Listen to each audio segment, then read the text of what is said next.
Alright guys, been a lot of rumors going around lately for schedules, MLF, Bassmaster, all that kind of stuff. So just wanted to hop on here real quick and let you guys know what I know and kind of give you guys my thoughts heading into next season. We obviously just finished the first season fishing on the pro circuit. I'll probably do another video later on that, kind of my experience, probably do a little bit of a recap on the year. But just wanted to get to what MLF has told us going into next year. Been a lot of rumors about pro circuit, if that's even going to be a thing for next year, how that kind of all looks like. So just got off a meeting with MLF. They just had all of last year's pro circuit anglers on the meeting to kind of let us know what was going on. So I've got some notes here on my phone about that, but just wanted to let everybody know because I know there's been a lot of talk about it. So they are doing away with the pro circuit. It's no longer the Tackle Warehouse Pro Circuit for next year. They've come up with a new series called the MLF Invitationals. So that's kind of it's basic. They say they're doing away with the pro circuit. In my opinion, it's basically just a kind of newly formatted pro circuit, but they're calling it the MLF Invitationals. Still going to be 6 events like we had this year. Instead of the 4-day events, it's going to be 3-day events, so that's something a little bit different. And they are going to cap the field at 150 competitors. It was slightly confusing how they're getting the competitors for next year, but from what I gathered and what I understood, it's going to be the top 75 in points from Pro Circuit from this year, 2022. Then they're going to take the top 5 from each Toyota Series division, which I believe is another 30 anglers.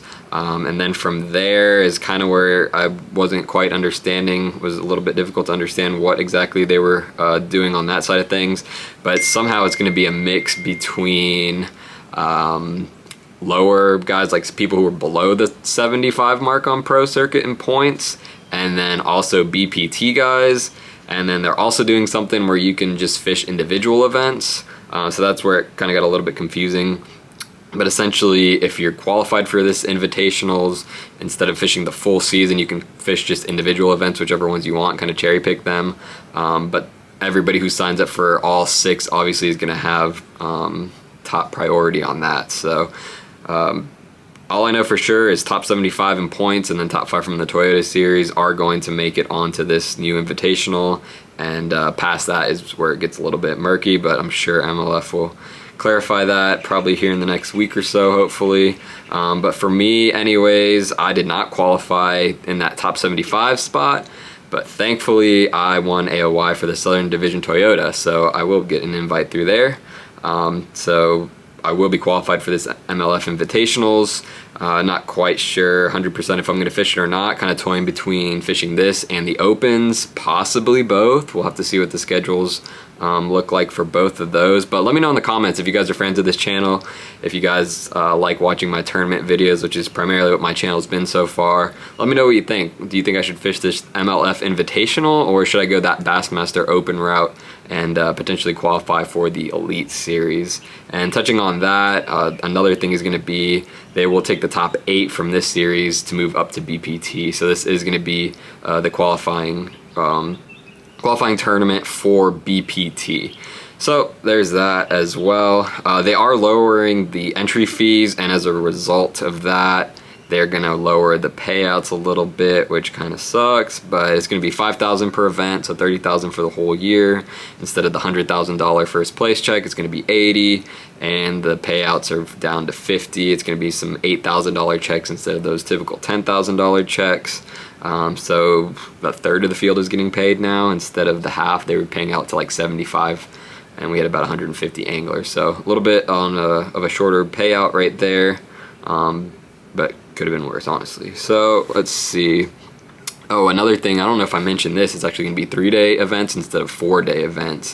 Full field day 1 and 2, and then the championship on day 3, where the top 50 are going to compete. So it's not going to be a top 10 as usual. So there's a change to that as well. Let's look through the modes. Oh, so they've got a win and you're in for the Red Crest now. If you win one of these invitationals, you automatically qualify for Red Crest. And if you win Angler of the Year, you're automatically qualified for Red Crest. Let's see if there was anything else interesting that they let us know here. That's pretty much it. The only other thing is schedule. I don't know if this is finalized or not, but I'll just go ahead and tell you guys what they told us for right now anyways. It's going to be Lake Okeechobee, like that one should be fun. Clarks Hill Lake, Lake Eufaula, Lake of the Ozarks, Potomac River, and Mississippi River. So I kind of like that schedule, kind of suits my style. Okeechobee, obviously that one should be right up my alley. Clarks Hill, don't really know anything about that. Eufaula, could do pretty good on there. Lake of the Ozarks, don't know too much about that. Potomac River, fished there this year, was pretty good. And Mississippi River, should be able to throw a frog and flip on that one, so that one should be pretty good. But yeah, that's what I know so far about the new series for next year and how this all works. Let me see if there's any other notes that seem to be relevant here, but I don't think so. Basically, main changes are going to be no championship. I don't know if I mentioned that. No championship. So there's no championship. They had the title for the last couple years, so that's done. But basically, main changes here are reduced payout, and it's kind of all, and 3 days instead of 4 days. Those are kind of the main things for next year that kind of change going from Pro Circuit to this new MLF Invitational. So that's all I got for you guys right now. If you got any questions, leave them down in the comments below. I'll try to answer them, but I probably have just as much information as you and what I just told you guys right here. So I'm sure MLF will put out a press release sometime soon. But this is what they told us. This is the knowledge that I know. And there's been a lot of talk about it, a lot of rumors, but this is straight from MLF. This is what they told us. So we shall see. But yeah, leave a comment below. Let me know what your guys' thoughts are on this new MLF Invitational. Do you guys want me fishing this? Would you like to see me fishing this? Would you like to see me fish the Bassmaster Opens maybe next year? Potentially the option for both. That would be kind of cool, but we'll just have to see what the schedules look like and all that. But yeah, just leave a comment below. Let me know what you guys think.